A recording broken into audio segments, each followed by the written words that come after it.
பொதுவா வந்து முதல் பாகம் வந்துருச்சு. 2வது பாகம்னா, அந்த ஹீரோவுடைய அடுத்த கட்ட வயசுல வரும். இதுல ஃபிளாஷ்பேக் போகுது அப்படிங்கிறாங்க. அப்ப இந்த அளவுக்கு யூடியூபே கிடையாது. இந்த அளவுக்கு இல்ல, யூடியூபே கிடையாது அப்ப. ஆமா. தொலைக்காட்சிகளும் அவ்வளவு கிடையாது. ஆனா பத்திரிகைகள்லாம் தொடர்ந்து விக்ரம் படத்த பத்தி அஜர்பைஜான்ல அந்த படத்துக்கான அடுத்த கட்ட படப்பிடிப்புக்கான வேலைகள் நடந்துகிட்டு இருக்கு. ஆனா நிச்சயமாக அது வந்து விடாமுயற்சி வந்து மணங்கான் படம் வந்து டிராப்னு சொல்ல முடியாது. அதை அவர் தொடர்றாரு இயக்குனர் பாலா. இவர் அது தயாரிப்புல இருந்து நடிப்புல இருந்து விலகிட்டாரு.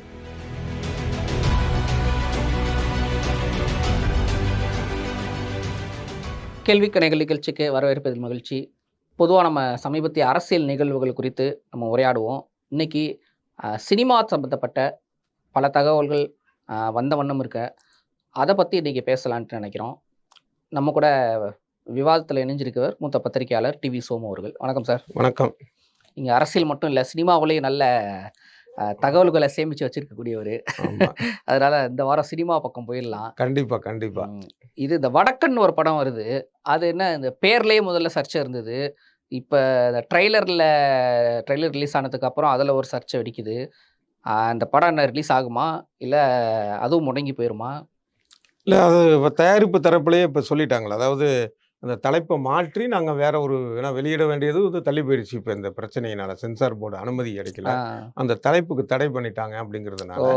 மற்றபடி படத்தில் எந்த வித பிரச்சனையும் இல்லை. தலைப்பில் மட்டும்தான் உங்களுக்கு சென்சார் போர்டில் எதிர்ப்பு தெரிவிச்சிருக்கிறாங்க. அதனால அந்த தலைப்பை மாற்றி நாங்கள் கொண்டு வரோம் அப்படின்னு. ஆனால் இதில் என்ன ஒரு நம்ம பார்க்க வேண்டியதாக இருக்குன்னா, இப்போ பொதுவாக தலைப்பை வந்து தயாரிப்பாளர் சங்கத்தில் பதிவு பண்ணுறாங்க. அதுவே 2-3 சங்கமாக இருக்குது. ஆமா, தயாரிப்பாளர் சங்கம், கில்டு, அது இது, சிறு தயாரிப்பாளர் சங்கம், நடப்பு தயாரிப்பாளர் சங்கம், இந்த மாதிரிலாம் இருக்குது. இல்லை ஏதோ ஒரு இதில் போட்டு அவங்க வந்து இல்லை ஒன்றுக்கு மேற்பட்டதில் போட்டு கூட பர்மிஷன் வாங்கிக்கிறாங்க. அதை வச்சு அது விளம்பரம் பண்ணிடுறாங்க. இப்போ கடைசி நேரத்தில் சென்சார் போர்டு அனுமதிக்கலை அப்படின்னா ஒன்று நீதிமன்றத்துக்கு போகணும். இப்போ ஒட்டுமொத்த படத்தையே ஆன்டி இண்டியன் படத்தை தடை பண்ணாங்க. தலைப்பு வந்து ஏற்றுக்க முடியாது, காட்சிகள் எதுவுமே பண்ண முடியாதுலாம் சொன்னாங்க. ஆமாம். அவங்க அதுக்கப்புறமேலு நீதிமன்றம் வரைக்கும் போய் முதல்ல ட்ரிபியூனல்னு ஒன்று இருந்தது. அந்த ட்ரிபியூனல்ங்கிறதே வந்து இந்த பாஜக அரசு எடுத்துருச்சு. அதுவே சினிமா துறைக்கு, அதாவது அவங்களுடைய கருத்து சுதந்திரத்துக்கு மிகப்பெரிய ஒரு அடி அது. அதை ஏன்னு தெரியல, எந்த ஒரு சினிமா நடிகர்களோ தயாரிப்பாளர்களோ இயக்குநர்களோ அதுக்கு கண்டனம் தெரிவிக்கல. அது ரொம்ப ஒரு கவனத்தில் எடுத்துக்க வேண்டிய விஷயம். அது மறைமுகமான அடி கருத்து சுதந்திரத்துக்கு. அது ஒரு பக்கம். அவங்க கோர்ட்டுக்கெல்லாம் போயிட்டு அப்புறம் அதே தலைப்போட இதோட கொண்டு வந்தாங்க. அதுக்கு அந்த பக்கத்து நியாயத்தை சொல்வதற்கு அருள்மொழி அப்படிங்கிற பிரபல வழக்கறிஞர் இருந்தாங்க. திராவிடர் கழகத்தை சேர்ந்தவர் இருந்தாங்க. இதே மாதிரியான வாய்ப்பு ஒவ்வொருத்தருக்கும் கிடைக்குமா அப்படின்னா அது ஒரு பெரிய இதுதான். முன்னாடி இந்த ட்ரிபியூனல் இருந்தப்ப இங்கே இல்லைன்னா டக்குன்னு அங்கே போய்க்கலாம், செலவும் குறைவு, அடுத்தடுத்து நடக்கும். இப்போ நீதிமன்றத்தினாலன்னா அவ்வளோ சிரமத்தில் இருக்குது. ஒருவேளை இவங்க அதற்கு பயந்து கூட போய் நீதிமன்றம் அப்படின்னா அதுக்கான கால விரயமாகவும் பண செலவு இருக்குங்கிறனால என்ன பேர் தான் அவங்க வைக்கலாம், வடக்குன்னு தான் சொல்லியிருக்கிறாங்க. அந்த தலைப்பு மட்டும்தான். இதில் நமக்கு என்ன தோணுது அப்படின்னா, ஒரு பக்கம் இவங்க பக்கம் கருத்து சுதந்திரம் இந்த மாதிரியான ஒரு விஷயங்கள். படத்துடைய இயக்குனர் நமது நல்ல நண்பர் பாஸ்கர் சக்தி, அவர் கூட சில வீடியோ பேட்டியில் சொல்லியிருக்கிறாரு, எங்களுக்கு உள்நோக்கெல்லாம் இல்லை, வடக்கிலேருந்து வரவனா வடக்கம்போம், தெற்கிலேருந்து ஊரில் தெற்கு பக்கம் ஏரியாலேருந்து வரணும், தகுதிக்காக வந்தானான்னு கேட்போம் போனால் அந்த மாதிரி. ஆனால் பொதுவாக அந்த மாதிரியான ஒரு விஷயத்துக்கும் இதுக்கும் வித்தியாசம் இருக்கிறத நம்ம எல்லாரும் உணர முடியும். இப்போ வடக்கன்னா அப்படின்னா வந்து இப்போ ஒன்றும் இல்லை. இப்போ சங்பரிவார் அப்படின்னு சொல்கிறது, இந்துத்துவாதின்னு சொல்றது வேற, சங்கின்னு சொல்றது வேற எதெல்லாம் இருக்கு. நம்ம பொதுவாக பல பேர் பயன்படுத்தினாலும் அது இருக்குல்ல. அந்த மாதிரி இந்த வடக்கன் அப்படிங்கிற ஒரு விஷயம் வட இந்தியாவிலேருந்து இல்லை அந்த பகுதி பக்கத்துலேருந்து வரக்கூடியவங்கள சொல்றது வந்து ஒரு மாற்று குறைவான ஒரு வார்த்தையாக தான் எல்லாருமே பார்க்குறாங்க. இது அவங்களுக்கும் தெரியும், யாரோ படக்குழுவினருக்கும் தெரியும். தெரிஞ்சே வைக்கிறது தான். அது ஒரு சர்ச்சையாகட்டும், ஒரு விளம்பரமாகட்டும் வைக்கிறது தான். இது பல பேரும் பண்ணுறாங்க. இதில் அதே மாதிரி இந்த வடக்கன் படத்துடைய டீசர் பார்த்தீங்க அப்படின்னா அதில் வந்து வட இந்தியாவிலேருந்து வரக்கூடிய தொழிலாளருக்கு எதிரான டயலாக்குகள்லாம் இருந்து அதுவும் ஒரு சர்ச்சையாச்சு. ஆனால் நிச்சயமாக சொல்லலாம், பாஸ்கர் சக்தியை அறிந்தவர்கள், அவருடைய படைப்புகளை அறிந்தவர்கள், மிகச்சிறந்த எழுத்தாளர் அவர், பொது நோக்கம் உள்ளவர். நிச்சயமாக அவர் படத்தில் வந்து வடக்கன்னா அடிச்சு விரட்டுன்னு இருக்காது. அரவணைச்சு போ அப்படிங்கிற ஒரு விஷயம் தான் இருக்கும். அழகர்சாமி குதிரைன்னு ஒருங்கிற படத்துடைய கதை வசனம் இவர். அந்த படமே ரொம்ப அவ்வளோ அற்புதமான ஒரு உதாரணத்துக்காக சொல்கிறேன். நிறைய படம் வசனம் எழுதியிருக்காரு. மாதிரியான இது தொலைக்காட்சி தொடர் எழுதியிருக்கிறாரு. நான் அதை நான் பார்த்ததில்லை, அப்படின்னால அது தெரியல. மற்றபடி அவருடைய சிறுகதைகள் ம். படைப்புகள் எல்லாமே சிறந்தது. நிச்சயமா அந்த மாரி இருக்காது. ஆனா இவரும் சரி, இவர மாரியான ஆட்கள் பல பேர் என்னன்னா, வேணும்னே அந்த மாரியான ஒரு தவறான அர்த்தம் புரியிற மாதிரியான டீசர கொண்டு வர்றது. Negative publicity. ஆ அப்படின்ட்டு. கேட்டா என்ன சொல்லுவாங்க, "நாங்க சின்ன பட்ஜெட் படம். எங்களால வந்து பெரிய அளவுல விளம்பரப்படுத்த முடியாது. அதனால பண்றோம்" அப்படின்னு. ம். ஆனா எப்படி பண்ணாலும் தவறு. அதுவும் பாஸ்கர் சக்தி மாதிரியான ஒரு நல்ல ஒரு படைப்பாளி. அவருடைய இயக்கத்துல கூட முதல் படத்துக்கு அவர் பண்றது. அது மாரி தயாரிப்பாளர் வேடியப்பன் ஒரு சிறந்த மனிதர். ஒரு புத்தக விற்பனையில வந்து இன்னும் சாதிக்கலாங்கிற ஒரு எண்ணத்தோட இருக்கிறவரு. அவருடைய புத்தக விற்பனை நிலையத்திலேயே ம். இந்த ஒரு இலக்கிய ரீதியான விஷயங்களுக்காகவே அரங்கு வைத்து எல்லாம் பண்ணி நல்லா பண்ணக்கூடியவர். சிறந்த சினிமாக்களுக்கான ம். விமர்சன கூடமாகவும் அது இருக்கு. இப்படிப்பட்டவர்கள் இப்படி செய்யக்கூடாது அப்படிங்கிறது என்னுடைய கருத்து. இப்ப இந்தியன் 2 அது வந்து இந்தியன் படம் வந்தப்ப வந்து மிகப்பெரிய ஒரு தாக்கத்த ஏற்படுத்துச்சு. அப்பவே அந்த தாத்தாக்கு 70 வயசு கிட்ட இருக்கும். இப்ப 27 வருஷம் கழிச்சு வர்றாரு அதே தாத்தா. அ அது கதையிலேயே நம்மளுக்கு ஒண்ணும் புலப்படல. அது எப்படிதான் அமையப் போகுதுன்ட்டு. அ டீசர்லாம் வெளியிட்டாங்க. இப்ப ஃபர்ஸ்ட் லுக் வெளியிட்டாங்க. அப்புறம் சமீபத்தில ஒரு சிங்கிள் வெளியிட்டிருக்காங்க. எந்தவித தாக்கமுமே இல்லையே படத்துக்கு. முதல் நீங்க சொன்னதுக்கு அதுக்கு சொல்லிடுறேன். அதாவது ம். அப்பயே அவர் அத்தன வயசு. ம். இப்ப எப்படி இருப்பாரு இத்தன வருஷம் கழிச்சு அப்படின்னு. ம். நான் அதாவது அந்த படக்குழுவினர் நம்ம கேள்விப்பட்ட அளவுக்கான ஒரு தகவல் இது. ம். அப்படின்னு. அதனால இது ஆத்தென்டிக்கா இருக்க வாய்ப்பு உண்டு. ம். பொதுவா வந்து முதல் பாகம் வந்துருச்சு. 2வது பாகம்னா, அந்த ஹீரோவுடைய அடுத்த கட்ட வயசுல வரும். ம். இதுல ஃபிளாஷ்பேக் போகுது அப்படிங்கிறாங்க. ஓ! ப்ரீக்வலா? ஆ எப்படின்னா, ம். இப்ப வந்து வயது முதிர்ந்த இவர் இருப்பாரு இல்லையா? அந்த ம்.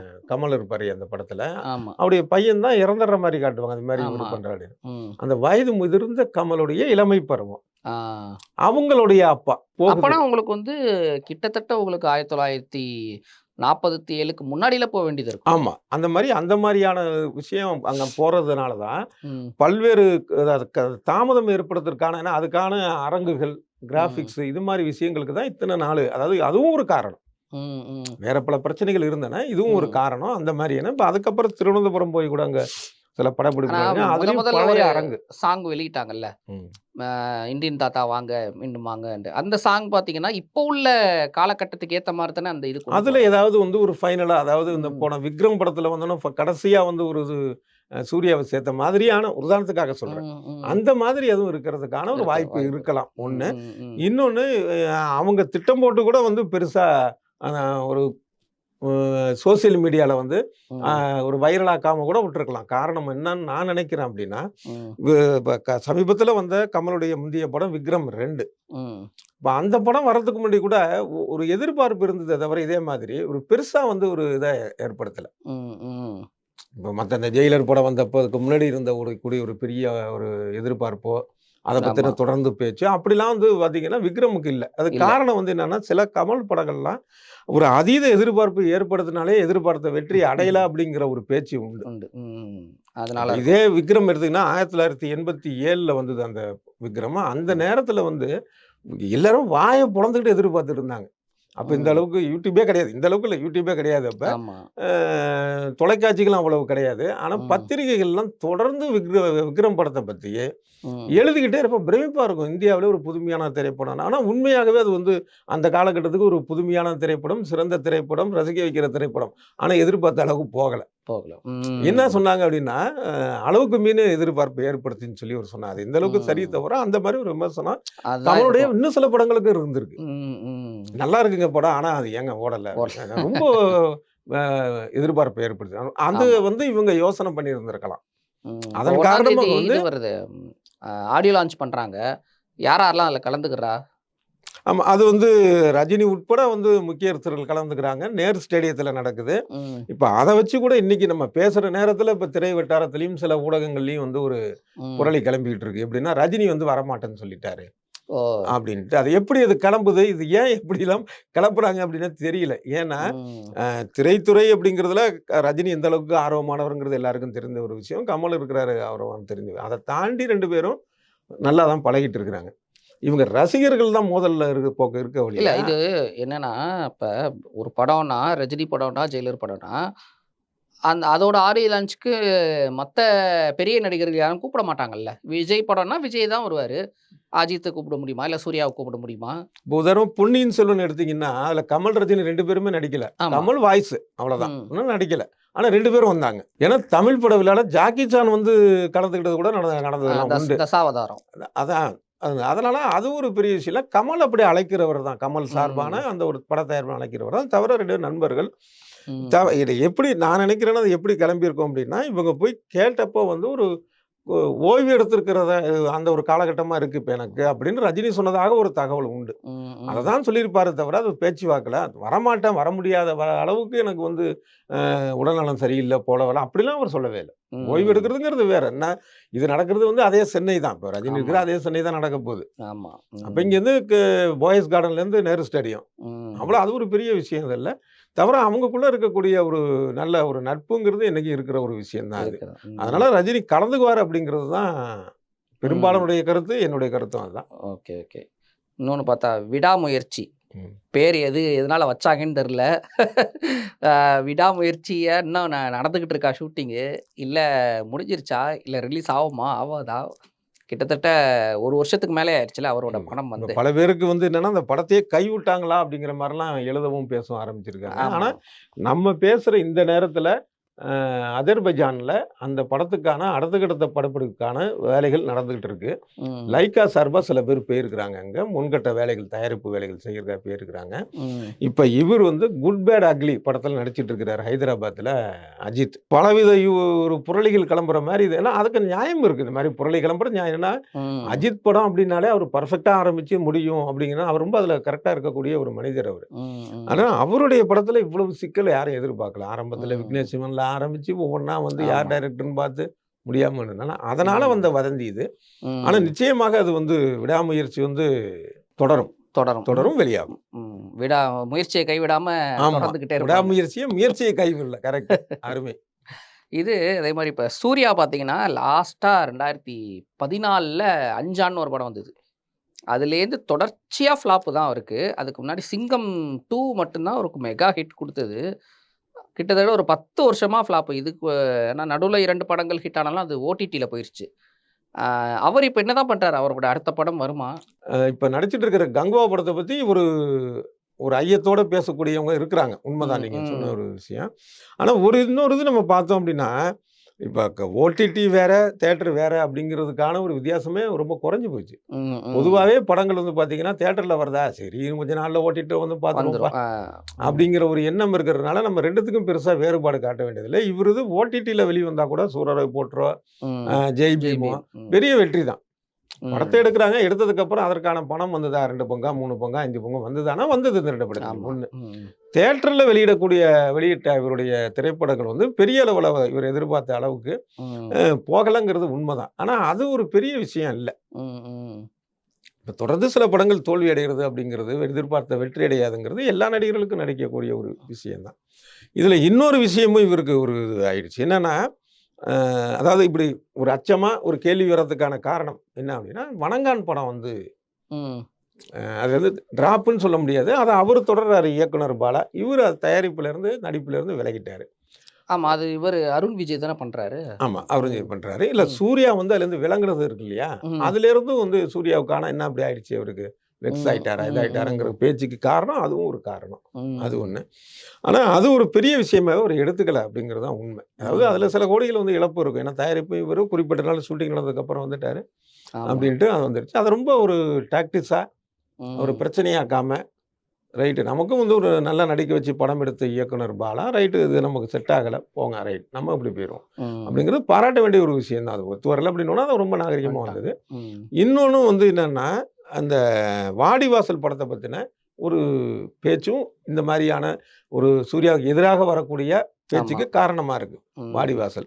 ஏன்னா வெற்றிமாறன் இயக்கத்தில் இவர் நடிக்கிறதா இருந்தது, அறிவிப்பு வந்து இதெல்லாம் ஓகே. திடீர்னு ஒரு கதாபாத்திரத்துக்கு அமீர் வர்றாரு.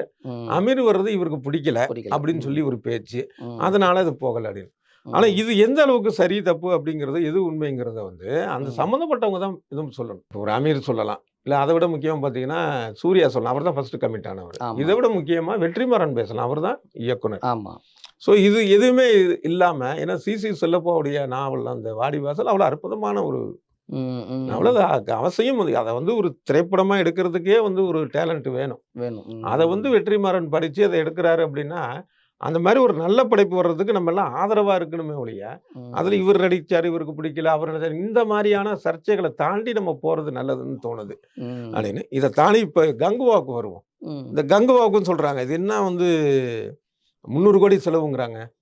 சூர்யாவுடைய பட்ஜெட்டுக்கு எப்படி அவருடைய மார்க்கெட்டுக்கு இதாகும்.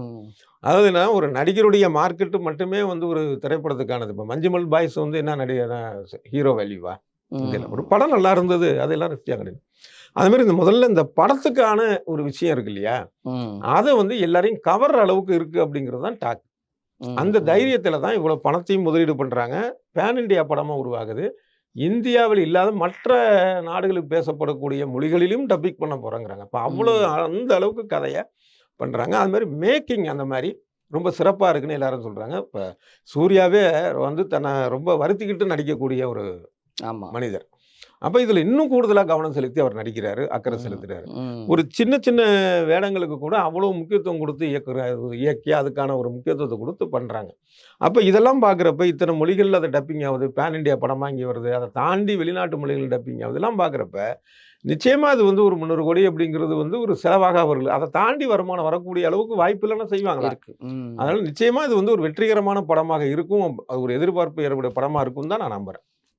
பார்ப்போம். இந்த கங்குவா மூலமாவது அவரோட தமிழ்நாடு மார்க்கெட் வந்து தியேட்டர்ல அப்புறம் இன்னொரு விஷயம் என்னன்னா மார்க்கெட் எப்பவுமே ஸ்டாண்டர்டா தான் இருக்கு அவருக்கு. அவர் முக்கிய நடிகர் வட்டத்துக்கு அவர் போயிட்டாரு. அந்த லிஸ்ட்ல அவர் இருக்காரு. வெற்றி தியேட்டரிக்கல் வெற்றி அப்படிங்கிறது வந்து தள்ளி போன ஒரு சூழல்ல அதையும் இது சரி பண்ணக்கூடிய அளவுக்கு அது இருக்கும்னு ஒரு நம்பிக்கை. அதை நம்ம பார்ப்போம்.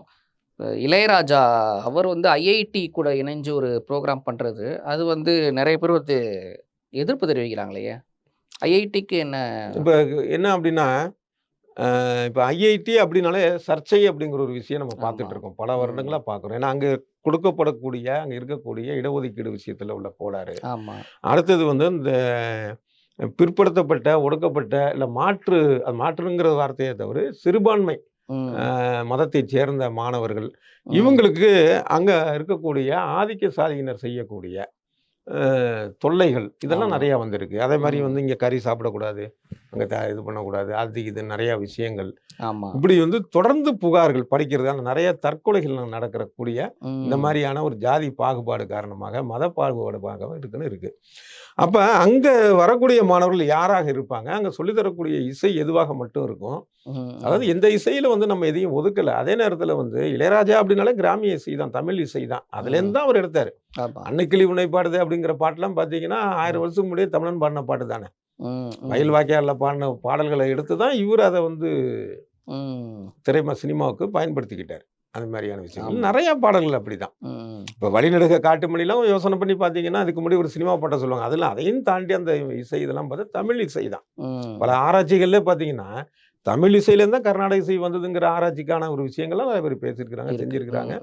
அப்போ இதில் தமிழ் இசைக்கு எந்த அளவுக்கு அங்கே முக்கியத்துவம் இருக்கும் இன்னும் சொல்ல, இசைனா ஆதாரமான ஒரு விஷயம் தமிழ் இசை, கிராமிய இசை. அப்போ அந்த மாதிரி இருக்கும். தவிர அங்கே வரக்கூடியவர்கள் எப்படிப்பட்ட மாணவர்களாக இருப்பாங்க.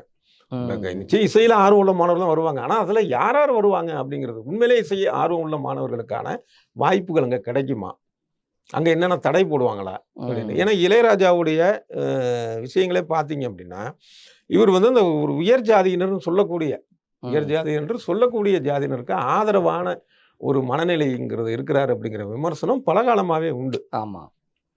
அப்போ இவர் வந்து எப்படி அங்கே இதில் சேர்ந்தப்போ அந்த ஒரு சந்தேகம் வர்றதுங்கிறது இயல்பான ஒரு விஷயம். இது நம்ம போக போக அதை பார்க்கணும். ஓகே சார், நம்ம அடுத்தடுத்த விஷயங்கள் வரும்போது நம்ம தொடர்ச்சியாக சினிமா பற்றியும் நம்ம விவாதிப்போம். நேர்காணல் பங்கேற்றமைக்கு நன்றி. நன்றி.